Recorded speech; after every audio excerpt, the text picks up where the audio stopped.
Yuk kita mulai lagi. Ya, kita lanjutkan polemik kita malam hari ini. Saya ke silakan. Jadi Ahok ini sempurna. Anggaran disusun sendiri, Ya, yang mengeksekusi tadi mengatakan ya, lelang-lelang, mencari anak buahnya sendiri. Nah, pertanyaan saya, Nanti dulu. fungsi DPR itu apa? Nanti dulu. DPRD. Nanti dulu. Ini Bang Salim ini kan sebagai anggota DPRD. Mengajukan anggaran sendiri, ya, menyetujui sendiri, ya, mengangkat pegawainya sendiri, ya. dan tadi ditawari Fungsi iming-iming, pengawasannya di mana, Jo? menggaji lebih tinggi dengan sendiri. Tanpa seizin DPRD. Waktu itu deadlock, Pak. Oke, ini pertanyaan Dengan peraturan gubernur. Pak Norman. Kalau gitu DPRD Deadlock apa? waktu itu. DPR selalu reguler mengawasi. Oke. Mengawasi selalu. Ya. DPR banyak maunya kan? Dan kali ini barusan tadi ya, jam 11 siang tadi itu disepakati dalam Rapimgab itu akan dibentuk pansus LHP BPK untuk seputar masalah Cengkareng ini. Insya Allah. Hanya ini atau ada yang lain? Kasus tanah yang lain? Ini triggernya. Nanti memang banyak ya temuan-temuan BPK akan kita ungkap ya. Tapi saya ingin mengatakan begini Pak Bang Dorman. Ya, tadi saya katakan ya, ini sangat lucu gitu. Waktu itu dengan bangganya dengan e-budgeting, ya kan, DPRD dikebiri dengan fungsi-fungsi e-budgetingnya, ya kan, kemudian deadlock melalui peraturan gubernur, bahkan Pak Gubernur pernah mengatakan kalau besok yang bikin deadlock siapa? lagi, Tunggu, yang bikin deadlock siapa? Ahok dong, kan beliau kan menghadap Pak Jokowi waktu itu, Baik. ya kan? Hingga akhirnya pembelian tanah ini didasarkan pada peraturan gubernur. Dengan peraturan gubernur dan orangnya Bu Ika itu waktu itu dipuji setinggi langit. Bu Ika itu adalah orang yang sangat bersih, ya kan, mengerti tentang maunya gubernur, visi dari gubernur. Ternyata Bu Ika adalah kepala dinas perumahan dan Bu Ika itu sangat dipuji waktu itu. Baik. Sekarang ya diganti per sore ini. hanya persoalan tidak tahu tentang Cengkareng. Baik. Ingat, Ya. Bu Ika mengatakan tidak tahu menahu tentang lahan Cengkareng. Baik, saya ke Prof. Romli. Prof, kalau ini pergub, implikasinya apa? Pertama pasti karena pergub, pasti gubernur bertanggung jawab atas produk peraturan yang dia keluarkan. Kan? Ya. Itu satu. Yang kedua termasuk seluruh akibat-akibat hukum dari pergub itu sendiri. Ya. Dan DPR harusnya mengawasi pelaksanaan pergub. Pertama ditanyakan kenapa pergub, kenapa seperti itu, bagaimana Kalau pengawasannya. alasannya dan deadlock dengan perda, sehingga kemudian harus ada terobosan melalui pergub, itu boleh? Memang gubernur boleh mengeluarkan peraturan sendiri, Ya. tapi tentunya sepanjang itu menyangkut kepentingan publik harus dengan persetujuan DPR sebetulnya membuat perda. Itu yang lebih ideal seperti itu, sehingga terlihat kerjasama antara DPRD dan gubernur di mata publik ya. Ya. Tapi kalau yang satu jalan, yang satu Ya, tapi yang warga itu lihat itu nggak mesra gubernur sama DPRD. Itu ya, persoalannya. Ya ini pergub. Ya, Kalau ya. pergub ya tanggung jawab gubernur. Ya. Tapi fungsi DPR juga Pengawasannya nggak ada. Tetap ada pengawasan. Bisanya nyelang, mencela bisanya. Itu kan bagian dari pengawasan, mencela itu. Iya. Oke. Nggak, kalau akhirnya jadi bola liar. Ini yang diangkat ini. Baik. Bukan. Bung Siregar, ketika itu Pak Gubernur, kenapa deadlock? Dia mengatakan, saya ingat betul, saya lebih baik mempergubkan dalam rangka menyelamatkan uang negara. Ya. Ngapain tuh ada anggaran siluman? Anggaran siluman dikatakan waktu deadlock gara-gara siluman ya. Padahal tidak ada yang nama siluman itu. Nah sekarang apa yang dibanggakan setelah bobol gini, e-budgeting mana yang dibanggakan? Saya kira publik harus tahu dan menjadi catatan penting yang digembor-gemborkan tentang kebaikan dan manfaat e-budgeting ternyata jebol juga. Oke, baik. Saya ke Bung Petrus dulu. Ya, kalau kepala dinas tidak tahu. Sementara patokan Pak Gubernur mengeluarkan disposisi pasti karena anak buah dia langsung yang memberikan laporan-laporan bahwa ini sudah clear. Mungkin seperti itu? ya, jadi ini memang dalam banyak hal bisa terjadi ya. Gubernur dengan begitu banyak kesibukan. Ya. Kemudian mempercayakan kepada SKPD yang punya tanggung jawab terhadap persoalan untuk menguji kembali semua dokumen. Ini juga salah satu yang harus menjadi perhatian gubernur. Karena dalam banyak hal peristiwa itu muncul karena permainan di bawah yang tidak jujur. Ya. Kita lihat contoh sekarang muncul kasus yang disebut sebagai kasus tanah di Cengkareng. Ya. Nah, kemudian dalam kaitan dengan yang dipersoalkan oleh rekan kita dari DPRD, ini juga mengherankan ya. DPRD ini kan kekuatan yang begitu besar. Jumlahnya cukup besar di DPRD, tapi kok terlalu sulit menghadapi seorang Ahok. Sehingga kita pertanyakan bagaimana fungsi kontrol mereka selama ini. Permintaannya belum dikabulin. Nah, kemudian hanya menyerah kepada ada deadlock. Padahal mereka punya kekuatan yang luar biasa. Atau mereka membiarkan saja biar nanti suatu saat kamu akan terjerembab sendiri. Ketika mereka menyatakan deadlock dan membiarkan, ya DPR juga harus ikut bertanggung jawab. Karena ini kan bukan dosa satu orang, ini dosa kolektif. Walaupun itu peraturan gubernur. Walaupun itu peraturan gubernur. Okay. Jadi kalau misalnya peraturan gubernur ini dipandang merugikan, DPR harus mengambil sikap. Kalau perlu gugat gubernur ke pengadilan. Itu kira-kira. Kalau tadi jawaban bahwa ada ketidakjujuran atau ada permainan di level bawah sehingga kemudian Pak Gubernur tinggal tanda tangan saja. Ketidakjujuran ini muaranya apa? Apakah ada permainan ya, uang? bisa juga ada motif untuk korupsi, bisa juga hanya soal kekilafan. Ini semua kan bisa diserahkan kepada instansi yang berwenang untuk menguji.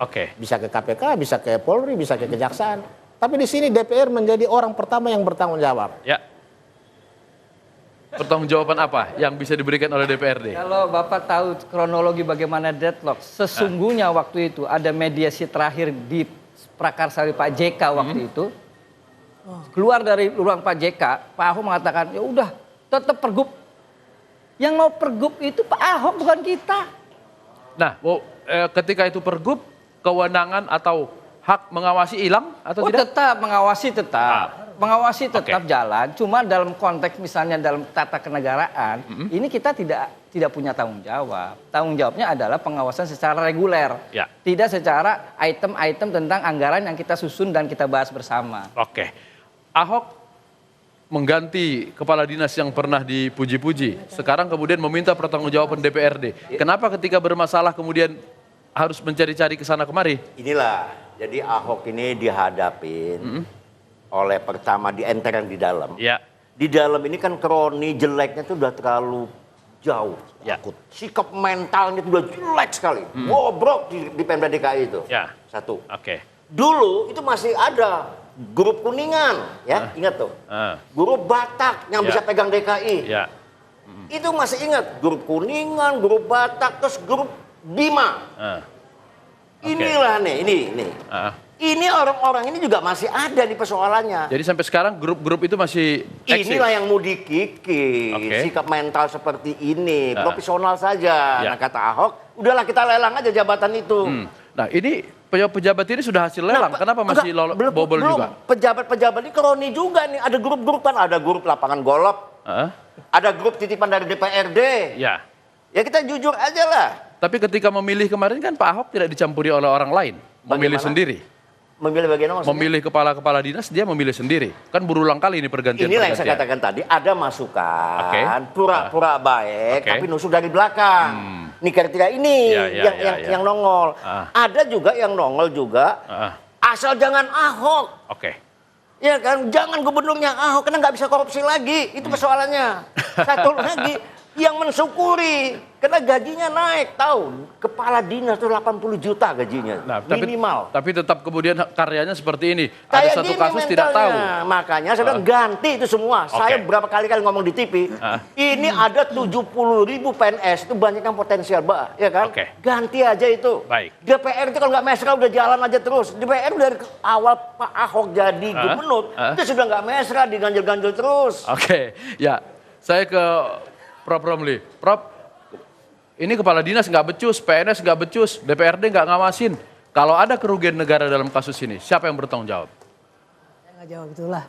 Kalau kemelut gini kan masalah politik jadinya. Tetap masalah politik. Masalah politik. Hubungan DPR dengan pemerintah itu politik. Bukan masalah hukum lagi gitu. Seharusnya deadlock itu harusnya nggak ada ya. Istilah itu demokrasi nggak deadlock. Masa nggak ada jalan keluar, ya kan? Akibatnya apa? Ya gubernur jalan sendiri, DPR masa bodoh kan begitu. Ada masalah begini. Lempar sana sini. Secara hukum tanggung jawab gubernur kan. Secara hukum tanggung jawab gubernur. Tapi secara sosial keseluruhan tanggung jawab semua ini. Rumah DKI gitu. Itu yang saya heran gitu. Pembelian ini pembelian milik sendiri dibeli oleh Pemda senilai 600 miliar itu dianggap sebagai kerugian negara? Pertanyaannya begini. Apakah dia beli itu sengaja atau dia nggak tahu keliru begitu? Kalau tidak tahu sama sekali bebas? Kalau tidak tahu bukan soal bebas. Dia harus mempertanggungjawabkan secara administratif. Administrasi saja. Kalau dia tahu, dia lakukan itu juga pidana. Nah, yang menentukan ini Dengan administrasi sengaja. negara atau pidana siapa? Yang menentukan. Iya. Pertama inspektorat, Oke. kedua BPK, ketiga KPK.